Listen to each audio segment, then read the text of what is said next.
What's up, guys? Welcome back to Dates with Wade. Today we're going to go over the first book of the PewDiePie reading list in 2025, my top 10 takeaways from the Tao Te Ching. So let's jump into it. Tao Te Ching was a very elusive book. I found that I was trying to do my best to extract meaning from certain passages of the book. It really forced me to reflect, and in some cases I had to perform a lot of mental gymnastics to figure out what the text was trying to say.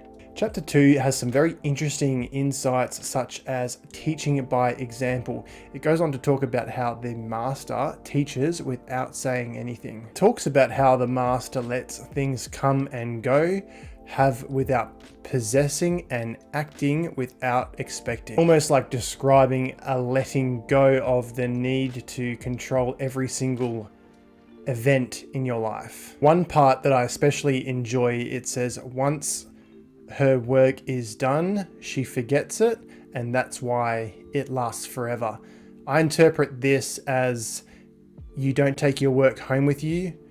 You do it to the best of your ability. At the end of the day, you cut the cord and you don't take it home. It goes on to say that the master leads by emptying people's minds and filling their cores. He helps people lose everything they know, everything they desire, and creates confusion in those who think that they know.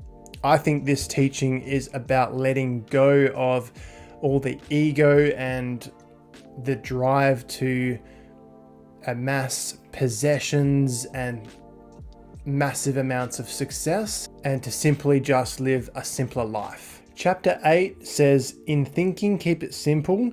In conflict, be fair and generous. In governing, don't try to control. In work, do what you enjoy. In family life, be completely present.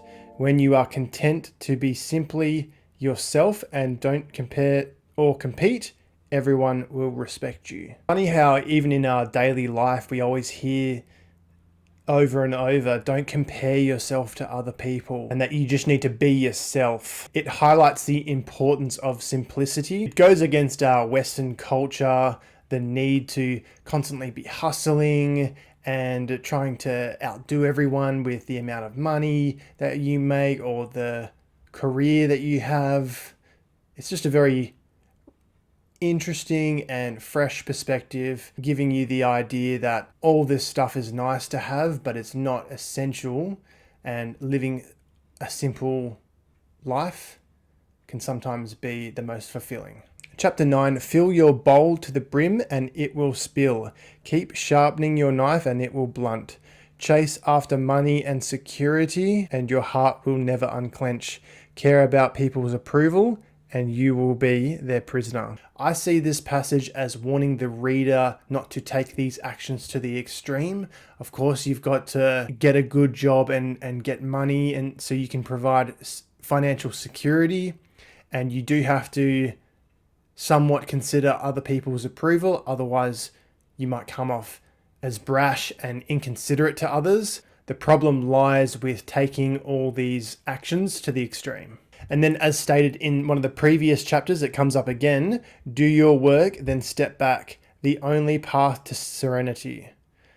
And again, do your work, let it be done, get on to the next thing. Chapter 11 highlights the importance of being in the present moment and mindful. It does this by saying, we shape clay into the pot, but it is the emptiness inside that holds what we want. We hammer wood for a house, but it's the inner space that makes it livable. We work with being, but not being is what we use. So I see that as having a clear mind in whatever it is that you're doing. So for example, if you're running a marathon, you're not going to be thinking about the 42 kilometers that you have to run. You'd be mentally broken if you were focusing so much on the whole journey as opposed to what's in front of you right now. And that goes back to Stoicism as well. Marcus Aurelius says that at every moment keep a sturdy mind on the task at hand, doing it with strict and simple dignity, giving yourself a break from all other considerations, and approach each task as if it's your last. Now, chapter 19, I'm not going to be on here saying that this book is completely awesome and I agreed with everything that was in it. One thing that I didn't really like was the chapter 19 where he says, throw away holiness and wisdom and people will be 100 times happier. You know, as a Christian, I think it's not a good idea to throw away holiness and wisdom, but seeing at the same time, you've got to realize, like, I'm just a guy who's just read this book. I don't know the cultural context surrounding what he's saying and what things were like at the time. And this book has been translated so many different times. So I'm just taking it on face value. He says, throw away morality and justice and people will do the right thing. You know, I'm very skeptical of that. Throw away industry and profit and there won't be any thieves. And if these three things aren't enough, just stay at the center of the circle and let all things take their course. I think there's definitely situations in life where you do sit back and let things take their course. But I would go as far to say, in my opinion, that they're very few and far between. Most of the time you've actually got to take action. But again, this is just my opinion that you can take with a grain of salt. Let me know what you think about that in the comments below. All right, chapter 44 is a really relevant chapter. It goes on to say, if you look to others for fulfillment, you will never be fulfilled. If your happiness depends on money, you will never be happy. Be content with what you have. Rejoice in the way things are. When you realize there is nothing lacking, the whole world belongs to you. I feel like this chapter has more relevance than ever within the current times. Look at our current society. We have so much abundance of food and entertainment and comfort, but we are still lacking and feel like we always need more. Social media is full of things that make us feel inadequate. The perfect body, the perfect house, the best car, the best clothes, the freedom, the lifestyle of traveling around and escaping your 9 to 5. I think there is great power in being content with what you have and being grateful for the way things currently are. And this doesn't mean just stop striving to improve your life, stop trying to level up in life. The two aren't mutually exclusive is what I'm saying. Chapter 63, I really appreciated this one. Think of the small as large and the few as many. Accomplish the great task by a series of small acts. And it has one line in there that says, confront the difficult while it is still easy. How many of us want to turn a blind eye to some problems that we're currently going through, hoping that they're going to go away, when you can just rush on in head first and address it straight away before it gets too big. And this is referenced again. It says, when she runs into difficulty, she stops and gives herself to it. She doesn't cling to her own comfort. Thus, problems are no problem for her. This part here really resonates with me because if you avoid stressful situations in your life, you're going to have a hard life. But if you address the stressful situations and you're not afraid to jump head forth and solve them, you will have an easy life in the long run. Clinging to comfort causes problems and allows small problems to become bigger problems. Chapter 67, one of my favorite chapters. I have just 3 things to teach: simplicity, patience, and compassion. These are your greatest treasures. Simple in actions and in thoughts, you return to the source of being.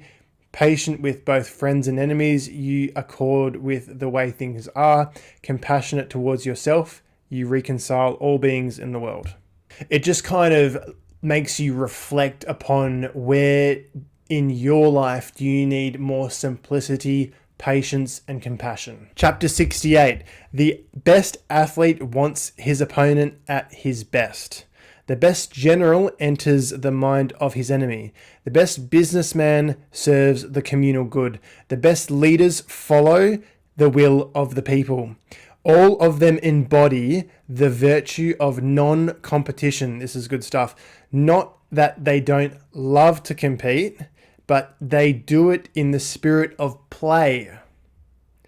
In this, they are like children, and in the harmony of the Tao. I love this idea of competing within the spirit of play. I think at times when we are competing in life, we can take it so seriously, and we can allow the moment to become a lot bigger than it is, and we can crumble under pressure. I think the beauty of keeping it in the spirit of play is that you take the seriousness out of it. You turn it more into a fun situation as opposed to make or break, so serious. And you can apply this to any situation in your life, and it can change the dynamic to where it's so nerve-wracking, there's so much pressure, and all of a sudden it's turned into, this is fun, this is playful, let's have a go. Alright guys, I could definitely go on a bit more, but I'm cognizant of how long this video will be. Have you guys read the Tao Te Ching? Why? Why not? What did you think? Were there some parts that you liked that I didn't include in this video? Let me know in the comments below. If you liked the video, make sure to hit subscribe and hit the like button as well.